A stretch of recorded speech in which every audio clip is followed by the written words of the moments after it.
The first time I saw it, I honestly thought my phone had glitched. I was scrolling through Instagram on my lunch break when a familiar photo stopped my thumb mid-swipe. It was a picture of us from last month, taken at a friend's engagement party. I remembered the moment clearly, his arm around my waist, my head tilted toward his shoulder. Everyone saying we looked perfect. This time, bold text was plastered across it, making my woman take a polygraph test before our wedding. If she really loves me and has nothing to hide, she should have no problem proving it. Trust but verify. My stomach dropped. This wasn't a random post. This was my fiancé, the man I was supposed to marry in 4 months. We'd been together for 3 years, engaged for 8 months. The venue was booked, deposits paid, invitations ordered, my dress already hanging in a garment bag in the closet, and without asking me, without even telling me, he had just announced to everyone we knew that I was going to be tested for my honesty. Publicly. I stared at the screen, my pulse thudding hard in my ears. The comments were already rolling in. Laughing emojis. Smart move. Wish more men did this. No secrets before marriage. I took a screenshot, my fingers shaking slightly, and texted him. We need to talk about this when you get home. The reply came immediately. About the test, babe, it's just being smart. Smart. I sat there, phone resting in my palm, forcing myself to breathe slowly. He was at his friend's apartment for their usual wine night.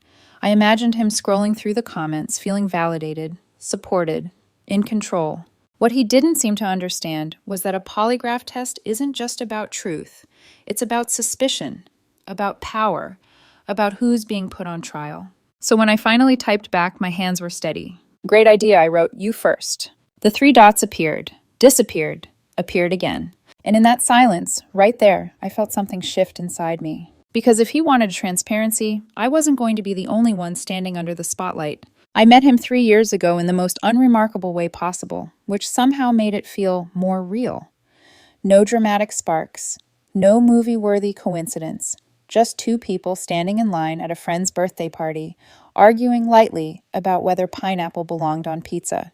He was confident without being loud, observant, the kind of man who listened before speaking and remembered small details. How I took my coffee, which songs I skipped in the car, the way I got quiet when I was overwhelmed instead of talking more. At the time, that felt like safety. We took things slowly at first. Weekend dinners turned into weeknights. Weeknights turned into toothbrushes left at each other's places. He liked structure, plans, 5-year goals spoken out loud. I admired that about him. I had spent most of my 20s building stability from scratch, and his certainty felt grounding, like something I could lean against. When we moved in together, it felt like the natural next step, not a leap. We divided chores easily, shared grocery lists, argued about paint colors, and laughed about it later. To the outside world, we looked balanced, functional, happy. His family thought so too, at least on the surface. They were polite but distant. His mother had a way of smiling while assessing, her eyes lingering just long enough to make me feel like I was being measured against a silent checklist. His sister was friendlier, but always quick to defend him in conversations that didn't need defending. Still, I told myself this was normal. Families take time. Marriage takes work. Love isn't supposed to be dramatic all the time. When he proposed 8 months ago, it was quiet, intentional. No crowd, no spectacle, just us. Standing in the kitchen after dinner, his hands slightly unsteady as he held out the ring. I said yes without hesitation. The months that followed were a blur of planning.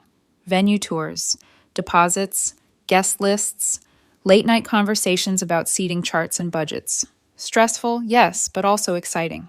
We talked about kids, about where we might live one day, about building something permanent. Looking back, there were moments that should have registered differently. He asked more questions than before, casual ones, framed like jokes. Who were you texting?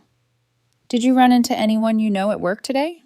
He said them lightly, but there was always a pause afterward, like he was waiting to see how I'd answer. I brushed it off. Everyone gets anxious before a wedding, right? Sometimes he'd bring up stories, friends whose marriages failed because of lies, coworkers who found out too late.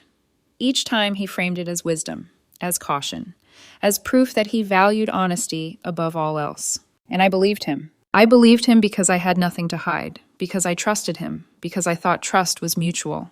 What I didn't realize then was that his fear wasn't coming from nowhere. It was coming from somewhere very specific, somewhere he hadn't told me about. And while I was planning a future based on transparency, he was quietly rehearsing a narrative where I was the one who needed to prove myself. By the time he posted that Instagram story, the foundation had already been cracking. I just hadn't heard the sound yet.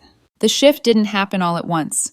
It crept in quietly, disguised as concern, wrapped in jokes and half smiles that were easy to excuse if you didn't look too closely. It started with questions, not accusations, never that.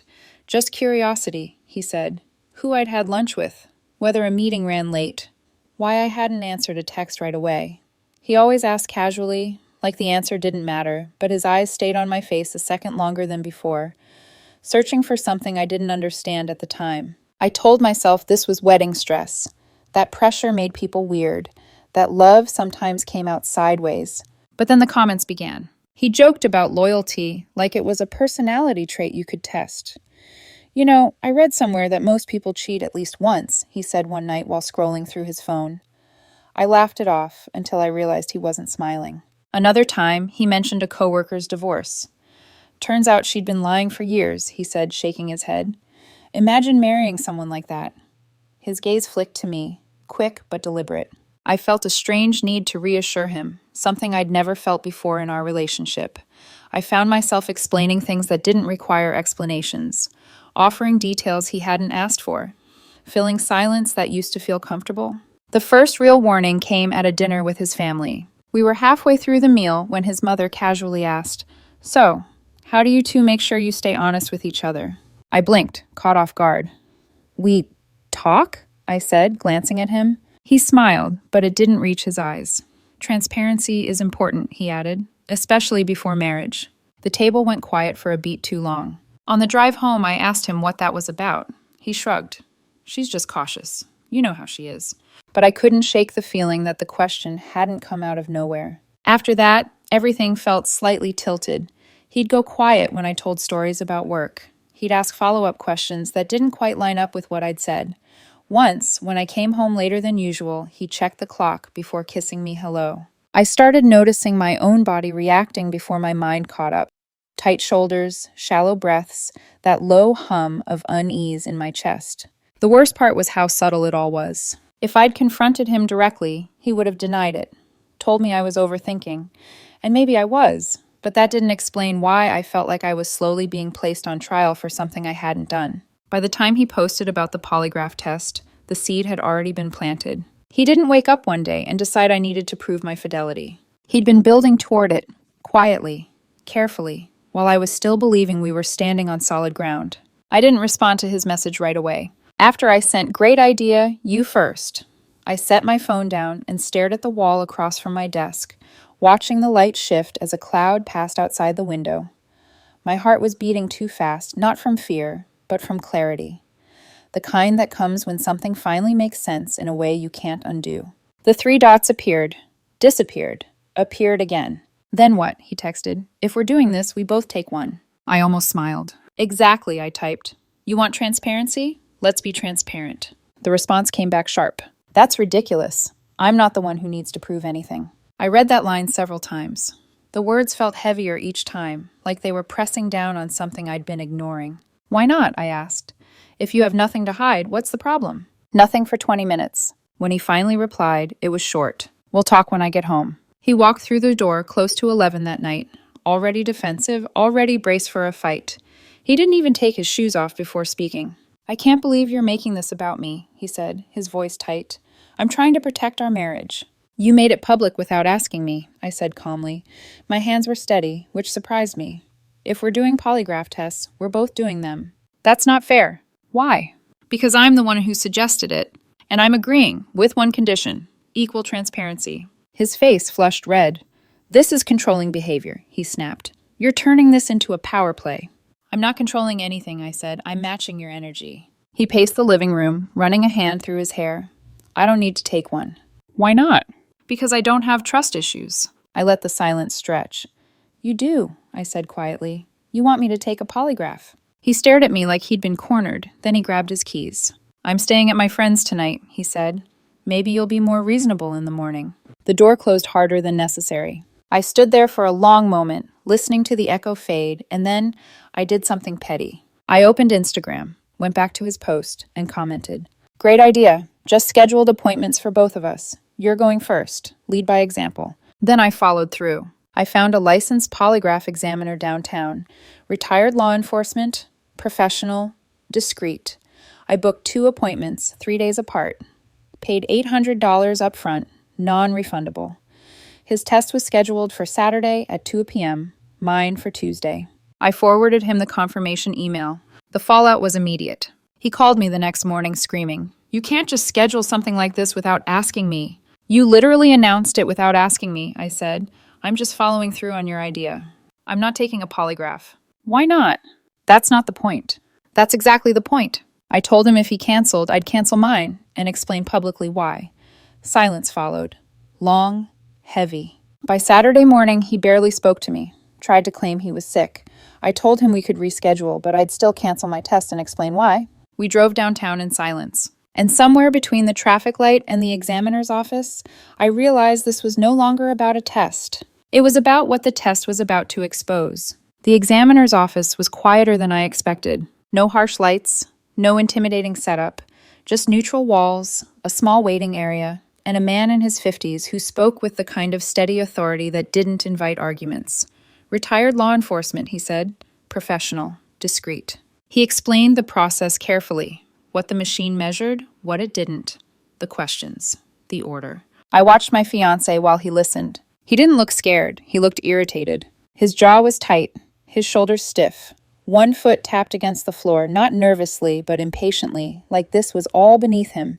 He nodded when the examiner spoke, arms crossed, eyes flat. When the examiner led him into the testing room, the door closed with a soft click. I was alone. 2 hours passed. I tried to distract myself, scrolling through my phone, rereading old messages, stopping every time my chest tightened. My hands were still, folded neatly in my lap, but my pulse felt loud, insistent. When the examiner finally asked me to come in, his tone had changed.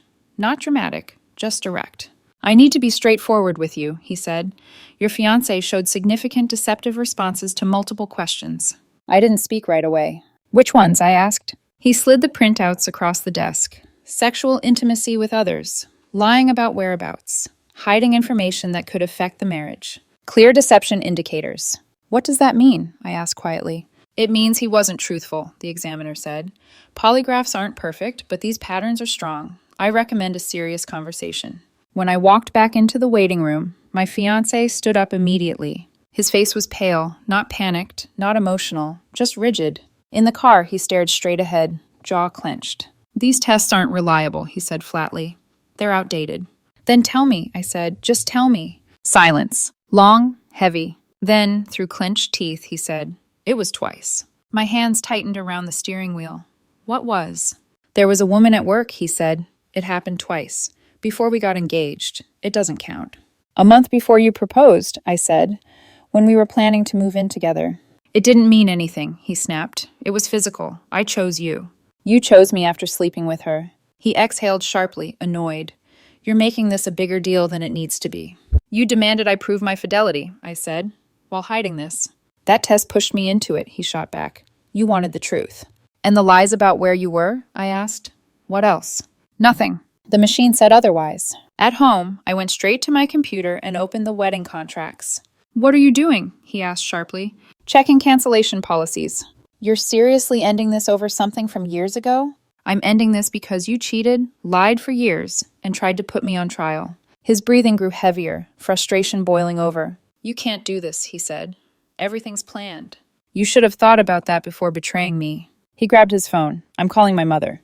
"Go ahead," I said. His mother arrived within the hour. She brought his sister with her, like backup. Neither of them looked surprised. Neither of them looked sympathetic. "This is being blown out of proportion," his mother said immediately. "He made a mistake years ago." 2, I corrected, "and he lied about it for 3 years." "That's irrelevant," his sister snapped. "Men cheat, women forgive. That's reality." I felt something settle in my chest. Cold, solid.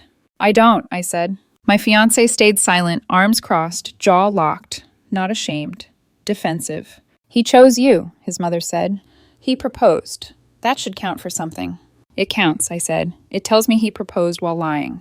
She scoffed. You're throwing away a future over pride. No, I said, over trust. My fiancé finally spoke, his voice hard. This is exactly why I didn't want to do the test. You're blowing it up.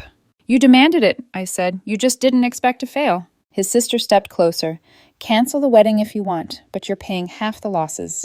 I turned my laptop toward them. My name is on every contract. I paid every deposit. Silence. You can't be serious, his mother said. I'm canceling everything tomorrow. His sister's voice rose. That's thousands of dollars. Cheaper than marrying a liar. That's when he exploded. He grabbed a decorative candle and hurled it at the wall. It shattered, wax spraying across the paint. Enough, I said, standing. My voice didn't waver. All of you need to leave. This is his home too, his mother argued. No, I said, it's in my name. He moved in with me. I looked at him. You have until Sunday to get your things out. You can't kick me out, he snapped. I can, and I am. As they left, his mother told me I'd regret this forever. The door closed. The apartment went silent. And for the first time since all of this began, I didn't feel weak. I felt resolved. The silence after they left felt heavier than any argument. I stood there for a long time, staring at the wax splattered across the wall, the shards of glass on the floor, catching the light like something fragile and ruined. It struck me how perfectly the room matched what I felt inside, messy, broken, and painfully quiet. That night I didn't sleep. I sat on the edge of the bed, scrolling through my phone, rereading messages from months ago, searching for the moment where everything had gone wrong. Every I love you, every plan we'd made, every promise that now felt counterfeit. By morning I was exhausted, but clear. I started making calls. The venue first. The woman on the phone sounded sympathetic, rehearsed. She told me the deposit was non-refundable. $8,500 gone in a sentence. I thanked her anyway. The caterer was next. Another loss. Smaller, but still painful. The photographer refunded half. The DJ refunded almost everything. I wrote the numbers down carefully, like keeping score somehow made it more manageable. By noon, the total was clear. About $13,000. It hurt. I won't pretend it didn't. I sat there staring at the figure, feeling that familiar wave of self-doubt rise up.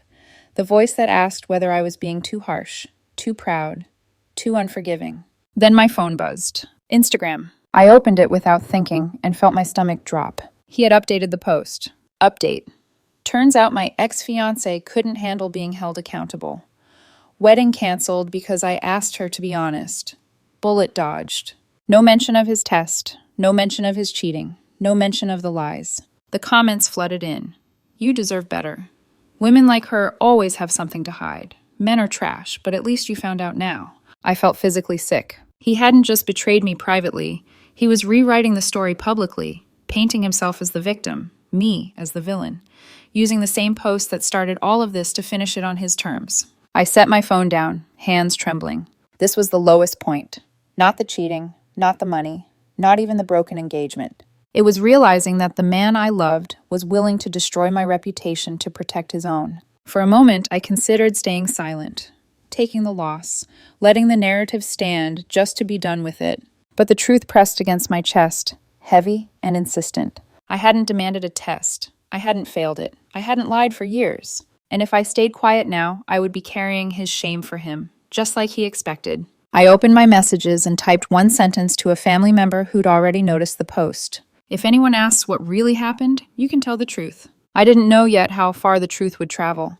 I only knew I was done protecting someone who never protected me. I didn't post anything. That was the first choice I made that felt like power. I could have written a rebuttal, could have uploaded screenshots, could have torn his story apart line by line. But I knew how that would look. Messy, defensive, emotional. Exactly what he wanted. Exactly what he expected. Instead, I let the truth move the way it always does when it's real. Quietly, through people who know you. Through conversations that don't need hashtags. A few hours after I sent that message, my phone rang. It was a cousin of mine, someone close enough to know me, distant enough to be objective. I saw his post, she said. What actually happened? So I told her, calmly, clearly, no embellishment, no rage. I told her he demanded a polygraph test. I told her I insisted we both take one. I told her he failed. I told her he admitted to cheating, twice. I told her he'd lied for years. She was quiet for a moment. Do you mind if I share this? She asked. Without names. Just the facts. I don't, I said. Just be tactful. That was it. That was the only permission I gave. By the next day, the narrative had shifted. Not publicly, not loudly, but unmistakably. Friends started texting, not to interrogate, but to check in. Hey, are you okay? I heard something different than what he posted. I just wanted you to know I'm on your side. He noticed. That afternoon, my phone rang again. His name lit up the screen. I let it go to voicemail. The messages started coming in, sharp and furious. You told people I cheated. You're ruining my reputation. That was private. I finally responded with one line. Your post wasn't private. The phone rang again immediately. I answered this time. You're playing the victim online, he snapped. You're letting people believe lies about me. I'm correcting the record, I said. You made it public first. You had no right. You had no right to lie, I said evenly, or to demand I prove something you were guilty of. He went quiet, not reflective, not remorseful. Calculating. Take it down, he said. I can't, I replied. I didn't post it. Silence. Then make it stop, he demanded. I took a breath. If you want it to stop, I said, tell the truth. He hung up on me. 2 days later, I got another call. A number I didn't recognize. This is Cole, the voice said. I work with your ex. I leaned back in my chair, the pieces clicking into place. I heard about what happened, he continued. The wedding, the test. I just wanted to say, I didn't know you two were serious when it happened. My stomach tightened. We'd been together 2 years, I said. Yeah, he admitted. I know that now. She told me you were casual, on a break. A lie layered on top of another. I wouldn't have done it if I'd known, he added quickly. I'm not that guy. You slept with him twice, I said. The second time, she told you we'd broken up. A pause, long. I just wanted to apologize, he said. I feel like crap about it. Does your girlfriend know? I asked. Another pause, longer. No. You might want to get ahead of that, I said. He's not keeping quiet anymore. He thanked me, hung up. When I set the phone down, something inside me finally loosened. I wasn't reacting anymore. I wasn't defending myself. The truth was doing what it does best, standing on its own. And for the first time since that Instagram post, I felt like I'd taken my life back. The aftermath didn't come all at once. It arrived in waves, quiet at first, then relentless. The first week after the wedding was officially canceled, he moved out. His father showed up with a truck. His brother helped load the furniture. No one spoke to me. They avoided eye contact, carried boxes like they were handling something contaminated. At one point, he tried to take the coffee table I'd bought before we ever met. I stopped him. That's mine, I said. He stared at me, jaw tight, like he wanted to argue. Then he didn't. He just nodded once and looked away. That was the closest thing to accountability I ever got. When the truck pulled away, the apartment felt unfamiliar, bigger, emptier, like it had exhaled after holding its breath for years. A few days later, the messages started coming in. Not from his friends, from mine. Some were short. I'm so sorry. Some were careful. I heard something different than what he posted. Some were blunt. I'm on your side. One of his friends reached out too, not to defend him, to apologize. She admitted he'd been telling people for months that I was probably cheating, that I was acting suspicious, that he'd been laying the groundwork long before the polygraph idea ever appeared online. He kept mentioning that coworker, she added. We thought it was just work stuff, but looking back, it makes sense. That sat heavy with me for days. I wondered how many times he'd gone out after work, how many late meetings weren't meetings at all, how much the test hadn't caught simply because it didn't ask the right questions.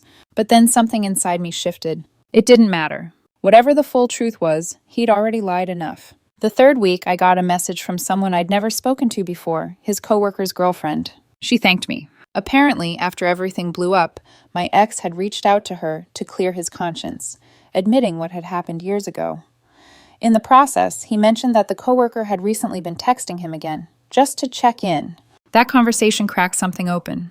The girlfriend confronted him, found more messages, things that weren't years old at all. She left him. 2 relationships gone, undone by the same lies. I didn't feel proud. I didn't feel guilty either, just resolved. The 4th week, a lawyer's letter arrived. He was threatening to sue me for emotional distress and damage to his reputation. He wanted $25,000. I hired a lawyer, a good one. The response was clean, precise, brutal in its calmness. Your client demanded a polygraph test. Your client failed it. Your client admitted to infidelity. Your client then posted misleading information online. A countersuit for defamation would follow if the harassment continued. I never heard about the lawsuit again. His Instagram went private shortly after. The original post disappeared. Too little. too late. By week 5, the story had settled into something close to truth. People stopped asking questions. Invitations that had already been sent were quietly acknowledged as canceled. I sent a simple message to guests: wedding canceled, relationship ended, no gifts necessary. Most people already knew why. And then one day, while running errands, a mutual acquaintance ran into him at a store. Later, she told me he tried to play the victim. She shut it down with one sentence. "He dodged a bullet," she said. "She didn't." He walked away without finishing his shopping.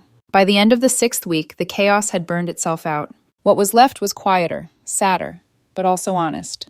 The fallout had landed where it belonged. 6 weeks after everything fell apart, I finally stopped waking up with my heart racing. Not because it didn't hurt anymore, but because the hurt had changed shape. It wasn't sharp and disorienting now. It was quieter, settled.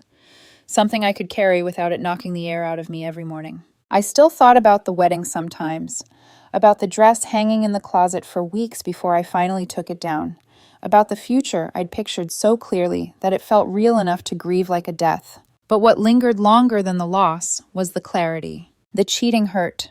The lying hurt more. But the worst part, the part that still made my jaw tighten, was the projection. The way he demanded proof of my honesty while hiding his own betrayal. The way he tried to turn suspicion into control and control into virtue. If he hadn't posted that Instagram story, I might have married him. That truth landed one evening while I was doing nothing remarkable, washing dishes, standing barefoot in my kitchen, the window open to let in the evening air. The realization was sudden and sobering. I might have spent years wondering, years second-guessing myself, years trusting someone who'd already shown me exactly who he was. The money I lost, $13,000, still stung. I won't pretend it didn't. But it was cheaper than a divorce, cheaper than discovering the truth after vows, after kids, after a life built on half-truths. Someone asked me once if I regretted insisting he take the test first. I didn't hesitate. Absolutely not. That test was his idea. I just made sure it actually served its purpose. He wanted transparency. He got it, just not the way he expected. As for me, I'm taking a break from relationships. Maybe a long one. Trust doesn't rebuild on a schedule, and I'm done forcing myself to be fine before I actually am. But I'm not bitter. I'm grateful. Grateful I listened when something felt off. Grateful I didn't shrink to keep the peace. Grateful I chose truth over comfort. Some red flags don't wave. They post. And sometimes, the moment meant to humiliate you publicly ends up saving your entire future.